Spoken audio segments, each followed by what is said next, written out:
ভগবান বিষ্ণুর অবতারের কথা আমরা সকলেই জানি। বিষ্ণুর বিভিন্ন অবতার আমাদের জীবনে বিভিন্ন শিক্ষা দিয়ে গেছে। প্রত্যেক অবতারের কোনো না কোনো মাহাত্ম্য আছে এই পৃথিবীতে। এই সমস্ত অবতারের মধ্যে অন্যতম হলেন নরসিংহ অবতার। বন্ধু, পুরাণের গল্পগাথার আরও একটা নতুন এপিসোডে আপনাকে জানাই স্বাগতম। চলুন আজকের ভিডিওতে জেনে নেওয়া যাক কেন ভগবান বিষ্ণু অবতার নিয়েছিলেন নরসিংহ রূপের। আমরা সকলেই জানি হিরণ্যকশিপু নামে এক অত্যাচারী রাজাকে হত্যা করার জন্য এই বেশে আসতে হয়েছিল ভগবান বিষ্ণুকে। ভক্ত প্রহ্লাদের কথাও আমাদের অজানা নয়। একসময় এক প্রভাবশালী রাজা ছিলেন হিরণ্যকশিপু। তার দাদার মৃত্যু হয়েছিল ভগবান বিষ্ণুর হাতে। স্বাভাবিকভাবেই দাদার মৃত্যুর পর থেকে প্রবলভাবে বিষ্ণু বিদ্বেষী হয়ে ওঠেন হিরণ্যকশিপু। শুধু তাই নয়, তিনি ঠিক করেন যে তিনি নিজের হাতে ভগবান বিষ্ণুকে হত্যা করবেন। কিন্তু হত্যা করবেন বললেই তো আর হলো না, তার জন্য চাই প্রচুর পরিমাণে ক্ষমতা। আর এই ক্ষমতা তাকে এনে দিতে পারেন একমাত্র প্রজাপতি ব্রহ্মা। তাই তিনি ব্রহ্মার তপস্যা শুরু করলেন। এদিকে হিরণ্যকশিপুর ওপর সন্তুষ্ট হয়ে প্রজাপতি ব্রহ্মা তাকে বর দিলেন যে প্রজাপতি সৃষ্ট কোনো জীবের হাতে হিরণ্যকশিপুর হত্যা হবে না। স্বাভাবিকভাবেই ব্রহ্মা সৃষ্ট এই পৃথিবীতে কেই বা আছে যে হিরণ্যকশিপুকে বধ করতে পারবে। তাছাড়াও ঘরে বাইরে জলে স্থলে কোথাও তার মৃত্যু হবে না, এমন বর দিলেন প্রজাপতি ব্রহ্মা হিরণ্যকশিপুকে।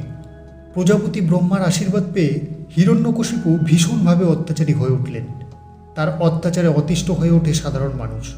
কিন্তু হিরণ্যকশিপুর ছেলে প্রহ্লাদ হল ভগবান বিষ্ণুর পরম ভক্ত। প্রহ্লাদ যখন বিষ্ণুর নাম কীর্তন করত তখন ভীষণভাবে তার উপর ক্ষুব্ধ হয়ে যেতেন হিরণ্যকশিপু। বিষ্ণুকে নিয়ে পিতা পুত্রের মধ্যে ঠান্ডা লড়াই চলতে থাকলো বহুদিন। এইভাবে চলতে চলতে একদিন প্রহ্লাদের কাছে হিরণ্যকশিপু প্রমাণ চাইলেন ভগবান বিষ্ণুর অস্তিত্ব সম্পর্কে।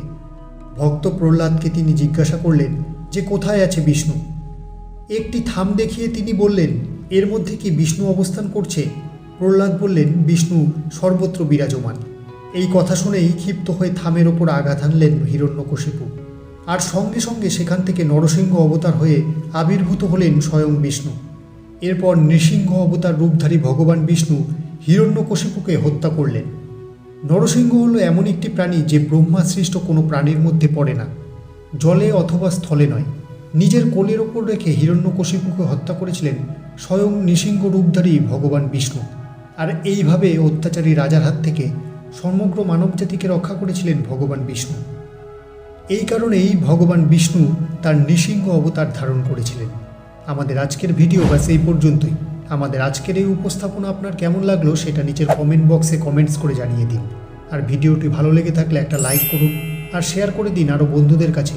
তাহলে আরও একটি নতুন কাহিনী নিয়ে দেখা হবে পরবর্তী ভিডিওতে। তার আগে আপনারা অবশ্যই ভালো থাকবেন, সুস্থ থাকবেন। ধন্যবাদ।